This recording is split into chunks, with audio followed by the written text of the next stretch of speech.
안녕하세요. 오늘 저희가 함께 살펴볼 자료는 바로 물류와 공급망 분야의 ESG, 즉 환경, 사회, 지배 구조에 대한 내용입니다. 사실 ESG 투자는 돈만 먹는 하마다 이런 오해 아직 좀 있는 것 같아요. 네, 맞아요. 그런 인식들이 있죠.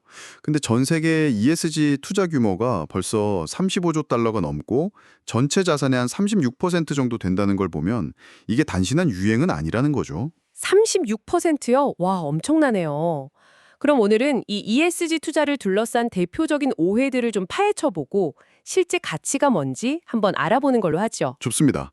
특히 한 세 가지 정도 대표적인 오해들이 있는데 실제 데이터랑 비교하면서 뭐가 진실인지 명확하게 짚어보는 게 중요할 것 같습니다. 이게 정말 비용인지 아니면 기회인지. 네, 좋아요. 그럼 첫 번째 오해.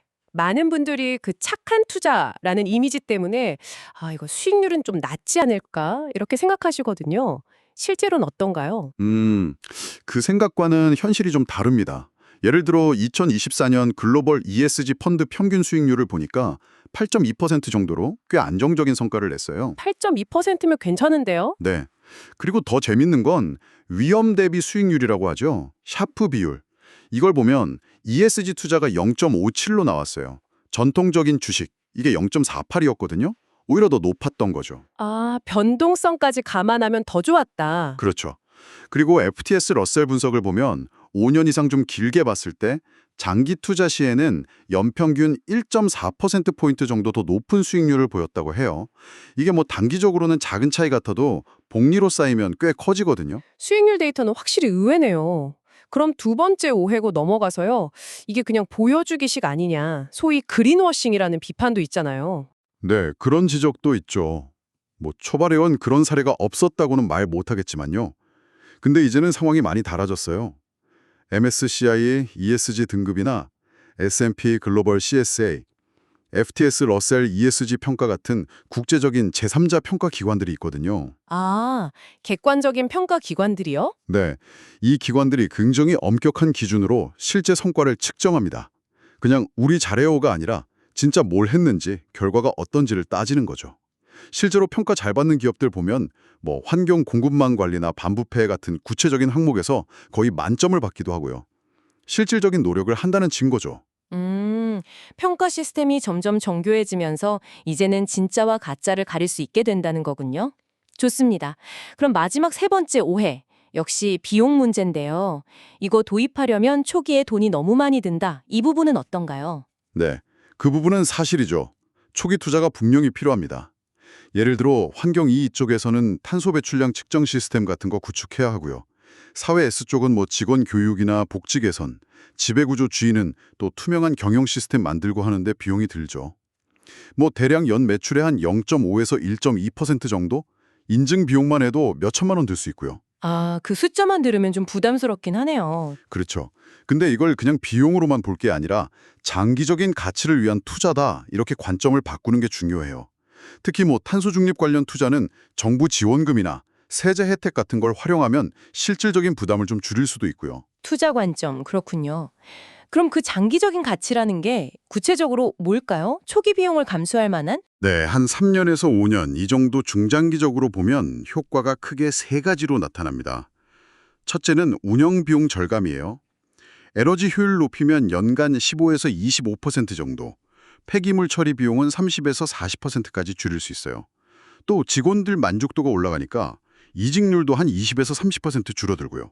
이것도 다 비용 절감이죠. 와, 생각보다 크네요. 운영비 절감 효과가. 네. 둘째는 자금 조달이 유리해져요. ESG 잘하는 기업들은 은행에서 대출 받을 때 금리를 평균 0.3에서 0.8%피 정도 낮게 받기도 하고요. 그린본드 발행도 더 쉽죠. 돈 빌리기도 쉬워지는군요. 그렇죠. 셋째는 새로운 수익 기회가 열린다는 겁니다.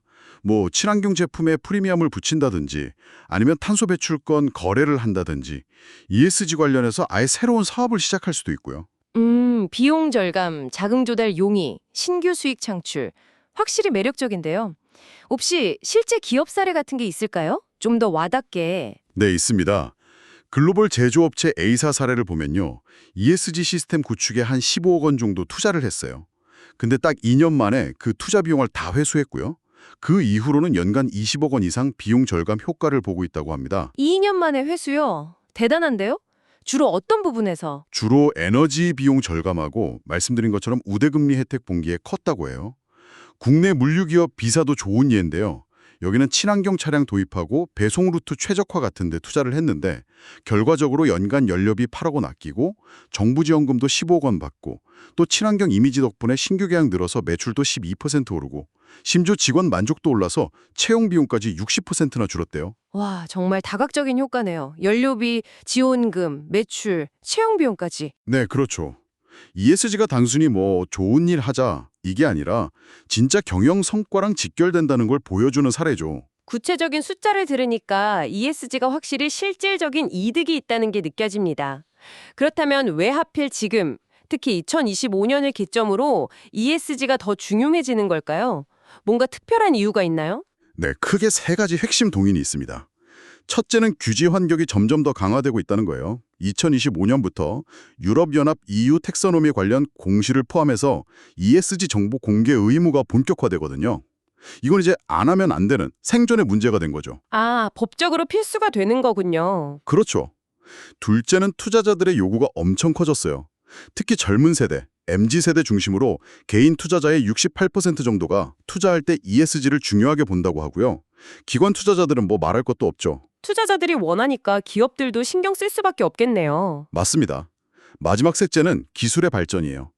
예전에는 ESG 관련 데이터 모으고 분석하는 게 되게 번거롭고 비쌌는데 요즘엔 인공지능, AI나 사물인터넷, IoT 기술 덕분에 훨씬 저렴하고 효율적으로 할 수 있게 됐어요. 그래서 이제 중소기업들도 충분히 도입을 고려해 볼 만하게 된 거군요. 아, 규제, 시장의 요구, 그리고 기술 발전 이 세 가지가 맞물려서 ESG를 더 이상 미룰 수 없게 만드는 거군요. 그럼 기업 입장에서는 이걸 어디서부터 어떻게 시작해야 할지 좀 막막할 수도 있을 것 같아요. 네, 그래서 체계적인 접근이 중요한데요. 저는 보통 3단계 전략을 추천드립니다. 1단계는 현황 진단이에요. 일단 우리 회사의 현재 ESG 수준이 어느 정도인지, 우리가 속한 산업에서는 뭘 요구하는지 이런 걸 객관적으로 파악하고 현실적인 예산을 짜보는 거죠. 일단 우리를 아는 것부터 시작이군요. 네. 그다음 2단계는 단계별 도입입니다. 처음부터 모든 걸 다 하려고 하면 힘드니까 첫 해에는 뭐 탄소 배출량 측정 같은 기본 시스템 만들고 데이터 모으는 데 집중하고요. 2년 차에는 그걸 바탕으로 성과를 측정하고 개선을 동원하고 3년 차부터는 이제 공급망 전체로 좀 넓혀가는 식으로 점진적으로 진행하는 게 좋습니다. 한 걸음씩 나아가는 거네요. 마지막 3단계는 뭔가요? 3단계는 지속적인 개선입니다. 한 번 하고 끝이 아니라 정기적으로 성과를 평가하고 동종업계 다른 회사들은 어떻게 하나 벤치마킹도 하고요. 그리고 주주나 고객, 직원 같은 다양한 이해관계자들과 투명하게 소통하는 게 아주 중요합니다. 현황 진단, 단계별 도입, 그리고 지속적 개선. 네, 명확하네요. 오늘 이야기를 쭉 들어보니 ESG는 이제 정말 피할 수 없는 큰 흐름이고 또 장기적으로 보면 기업 가치를 높이는 아주 현명한 투자 전략이라는 생각이 듭니다.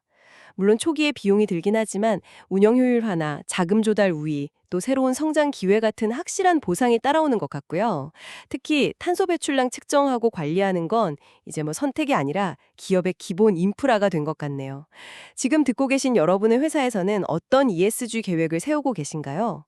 오늘 이야기 들으시면서 작은 변화가 장기적으로 어떤 큰 영향을 미칠 수 있을지 한번 생각해 보시는 것도 좋을 것 같습니다. 네, 마지막으로 한 가지 더 생각해 볼 점을 던져드리고 싶습니다. ESG를 단순히 규제 지키고 비용 줄이는 수단으로만 볼 게 아니라 이걸 기업의 핵심 전략, 특히 그 공급망 운용 방식 자체에 깊숙이 통합시킨다면 어떨까요? 과연 어떤 새로운 형태의 경쟁 우위를 만들어낼 수 있을지, 혹은 이전에는 상상하지 못했던 새로운 협력 모델을 구축할 수 있을지, 이 질문에 대한 답을 찾아가는 과정이 앞으로 ESG 경영의 핵심이 되지 않을까 싶습니다.